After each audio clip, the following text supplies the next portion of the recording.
Assalamualaikum warahmatullahi wabarakatuh, teman-teman semuanya. Kembali lagi dengan kita nih, Kakak Bardik, pencinta sepak bola Indonesia. Pecinta timnas. Kita ngobrolinnya biasa, bukan versi pengamat ya, versi masyarakat. Versi orang-orang pinggiran. Versi obrolan di warung-warung kopi, ya nggak? Oh ya nih Bang, kan beberapa hari ini lagi viral lagi tuh ya tentang Emil Audero. Nah, betul. Beberapa hari yang lalu, Ketua Umum PSSI, Ya, Pak Erick Thohir Pak itu Erick Thohir ya. lagi berjabat tangan tuh ya sama Emil Audero. Salam komando. Iya, lihat di postingan pribadinya. Ya, di akun pribadinya, betul. Apa itu mau dinaturalisasi tuh? Jadi apa enggak gitu ya? Iya. Gimana tuh menurut Abang? Ya, emang sih sepak bola kita sekarang tuh lagi bergairah banget ya, gitu loh, Kak. Apalagi dengan apa? Pemain keturunan kita, dengan ketua umum PSSI yang progresnya bagus, pelatih yang bagus progresnya. Jadi apapun yang berkaitan dengan timnas itu pasti Ada. di kalangan pecinta timnas itu udah rame aja, Udah termasuk rame kita terus. ya nggak? Iya. Termasuk kita nih kawan-kawan. Jadi termasuk kemarin betul ya kejadian yang Pak Erick Berjabat tangan. salaman gitu. Nah, kebenaran Pak Erick itu kan lagi di Itali, nggak tahu lah itu mau urusan beliau ya, Iya. gitu loh kan. Sebenarnya bahwa Emil akan dinaturalisasi itu kan belum ada penjelasan secara resmi Iya. dari Pak Ketua Umum, Iya. gitu kan. Hanya memperlihatkan bahwa Pak Erick tadi kan bersalaman komando kan, seperti ini kan fotonya nih. Ini dia nih fotonya ya kawan-kawan. Tapi kita teringat penjelasan dari Pak Erick beberapa minggu yang lalu ketika ditanya oleh wartawan, ketika ditanya oleh media terkait salah satu pemain keturunan ya kan. Jadi ada salah satu media itu mempertanyakan bagaimana dengan rencana naturalisasi untuk salah satu pemain keturunan ya kan, pemain keturunan tapi bukan Emil. Nah, Pak Erick tuh menjawab seperti ini, saya masih ingat. Lah kan saya belum salaman. Ya kan seperti iya. itu. Kan saya belum salaman. Saya nggak bisa memberikan penjelasan karena saya belum salaman. Kalau saya udah salaman berarti oke. Nah, foto ini foto ini Pak Erick tuh sudah salaman ya kan. Jadi netizen aja banyak yang berspekulasi macam-macam tuh, dan ya kan? itu wajar gitu loh kawan, wajar gitu loh kan. Nah, kalau menurut saya pribadi tentang Emil Audero ya, kita sebagai pecinta timnas ya, urusan naturalisasi, urusan menentukan siapa pemain yang akan membela timnas itu sebenarnya yang lebih berhak yang di sana-sana lah gitu. Iya, urusan benar. pelatih, urusan federasi. Iya.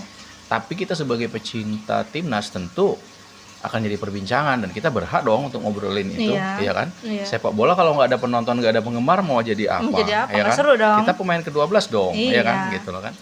Kalau saya pribadi, apa ya? Dengan Emil Audero. Dengan Emil Audero gitu, tidak terlalu respect lagi lah kayak gitu kan. Terlebih-lebih dengan ada historia. Iya. Ada kisah Iya.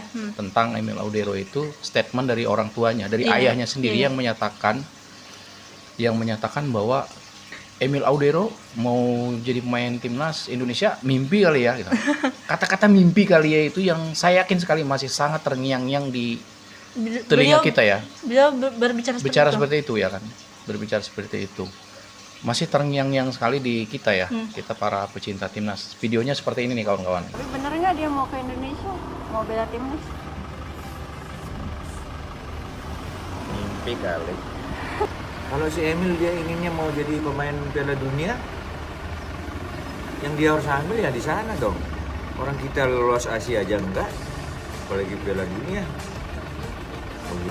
Nggak usah lah. Nah, tentunya kawan-kawan pecinta timnas Indonesia itu udah sering ya menonton ini, udah tahu gitu loh kan. Kami di sini bukan berarti kita mau mengungkit luka lama ya. Mempersoalkan sesuatu yang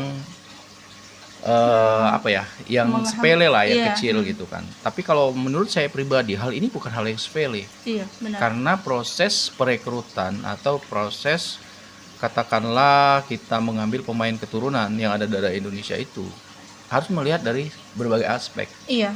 Kalau boleh memilih, saya pribadi kalau boleh memilih, ada 2 orang calon pemain naturalisasi katakanlah seperti itu. Kita berbicara naturalisasi karena memang ini dalam proses ya, berbeda kalau misalkan kayak Shane Patenama, Sandy Walsh itu dia udah jadi. Kita nggak mau nyebut mereka pemain naturalisasi, kita sepakat pemain Indonesia aja lah.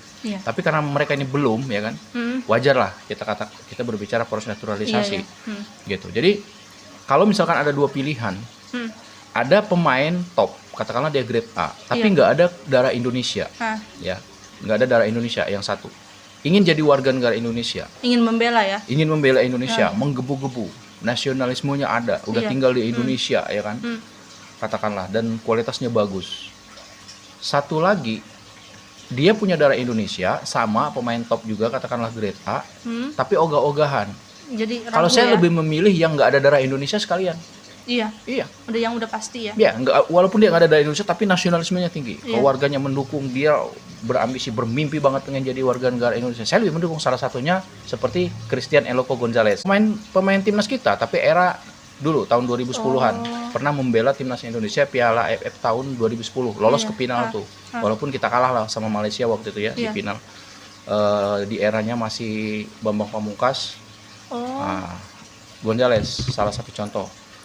Alberto Gonçalves ya kan, Stefano Lillipali ya kan, Maklok ya, notabene itu nggak ada darah Indonesia tapi nasionalismenya lebih tinggi. Saya masih lebih respect dengan itu, dengan mereka. Dan jangan lupakan juga bahwa kita punya pemain-pemain keturunan seperti Martin Paes ya kan, kemudian Cyrus Margono gitu loh kan. Kalau mau hitung-hitungan untuk katakanlah untuk menghadapi kualifikasi Piala Dunia nanti di bulan Juni, kalaupun kita Martin Paes belum bisa bermain, saya masih lebih cocok ke Hernando Ari. Oh ya Bang, ngomong-ngomong Martin Paes nih, kan proses naturalisasinya itu kan kemarin bareng sama Nathan Joaen ya kan, Tom Haye dan Justin Ragnar ya. Kok nyampe sekarang belum ini juga ya, belum sah juga kok ya? Oh belum. Sedangkan belum Nathan dan Tom Haye aja udah main ya? Ya udah debut. Di timnas. Ya, jadi Martin Paes ini terkendala di aturannya FIFA. Jadi di dalam statuta FIFA itu di pasal 9 ayat B ya kan seperti itu. Bunyinya seperti ini. Jadi untuk dilakukan proses naturalisasi, pemain tersebut belum pernah membela timnas negara lain di atas di usia 21 tahun. Di usia 21 tahun. Ke bawah. Oh, iya. Pokoknya belum usia 21 tahun. Nah, seperti misalkan Tom Haye itu pernah membela timnas Belanda di kelompok umur. Sandy Walsh, Justin Hapner ya kan. Hampir semua lah pemain-pemain keturunan itu pernah membela timnas Belanda. Tapi mereka itu usianya waktu membela timnas Belanda itu di bawah 21 tahun. Kalau ini Martin Paes itu pernah membela timnas Belanda U21 dan saat itu usianya itu udah 21 tahun lebih. Oh jadi nggak bisa? Nah bukan nggak bisa, ini kan akhirnya terbentur aturan terbentur aturan. Nah Martin Paes itu nggak hanya membela timnas Belanda U21, dia pernah membela timnas Belanda U19, U20, U21. Nah U21 kemarin dia membela timnas Belanda itu pada saat kualifikasi Piala Euro, ya kan? Ya Piala Euro. Nah itu terjadi di tahun 2020. Kualifikasinya itu tahun 2020 untuk Euro tahun 2021. Martin Paes main di situ, bahkan dia main 90 menit. Dan usianya itu dikatakan sudah 21 tahun. Nah ini yang sekarang lagi diajukan banding ya kan, lagi disidangkan di mahkamah arbitrase, nggak ngerti lah kita kan orang pinggiran ya. Nah itu peristiwa terakhir dia membela timnasnya waktu dia usia 21 tahun yang lalu, di tahun 2020. Nah itu yang dipermasalahkan sebenarnya. Itu kendalanya sebenarnya. Kendalanya di situ, dan mudah-mudahan dipermudah ya. Mudah-mudahan PSSI yang sekarang sedang mengajukan banding ya kan, gitu loh kan, di Mahkamah Olahraga ya kan, internasional. Dan kita punya 3 kiper kan ya. Yang buat dinaturalisasi itu. Satu lagi siapa? Cyrus Margono. Itu kayak mana menurut Abang? Nah, Cyrus Margono menurut saya nggak ada masalah. Dia bermain di kompetisi kasta kedua Liga Yunani ya. Panathinaikos kalau nggak salah nama klubnya, dan nggak terlalu ngikutin juga ya. Kalau menurut saya si Cyrus ini lebih bersemangat untuk menjadi warga negara Indonesia ya kan. lebih bersemangat. Katanya orang tua yang Martin Paes itu nyampe nangis ya? Nah, kalau disuruh memilih, saya Eros Margono, Martin Paes, Emil Audero, saya pribadi sebagai pecinta timnas, Iya. lebih memilih Martin Paes dan saya Eros Margono. Bagaimana kawan-kawan? Di kolom komentar Di ya. antara tiga orang ini ya? Di tiga yang darah keturunan ini. Kalau saya pribadi, kita ya, Iya. kita Pilih lebih Martin. memilih Martin Paes. Lebih baik kejar Martin Paes. Sebelum Martin Paes sah, udah Hernando Ari aja. Iya. Hernando Ari Benar. tidak mengecewakan. Benar. Jangan-jangan nanti ketika dipasang Emil Audero malah kebobolan, kan gawat.